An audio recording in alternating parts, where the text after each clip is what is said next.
بسم اللہ الرحمن الرحیم. کپل ہومیوپیتھک سے ہومیوپیتھک ڈاکٹر سید حسین شاہ آپ سے مخاطب ہے.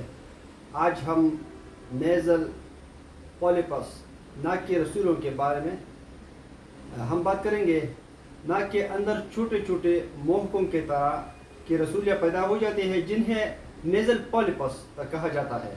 اس کے بہت سے وجوہات ہیں. کرانک سائنوسائٹس کے باعث یہ ہو سکتی ہے, کرانک نزلہ اور زکام کے باعث ہو سکتی ہے, الرجی کے باعث جس میں ناک کی اندرونی جھلی متاثر ہو جائے. ہومیوپیتھک فلسفے کے مطابق یہ رسولیاں سوزا کی زہر کے دب جانے سے پیدا ہوتی ہیں. اس کے بہت سے سمپٹمز ہیں. مریض کو اکثر نزلہ زکام کی شکایت رہتی ہے. ان رسولیوں میں اکثر ناک بند رہنے لگتا ہے. ناک کے بندش کی وجہ سے مریض کو سانس لینے میں بہت دشواری کا سامنا پڑتا ہے اور وہ منہ سے سانس لینے پر مجبور ہو جاتا ہے. یہ نرم اور انگور کے چھوٹے دانوں کی طرح ہوتی ہے. اگر ان کو دبایا جائے تو تکلیف نہیں ہوتی.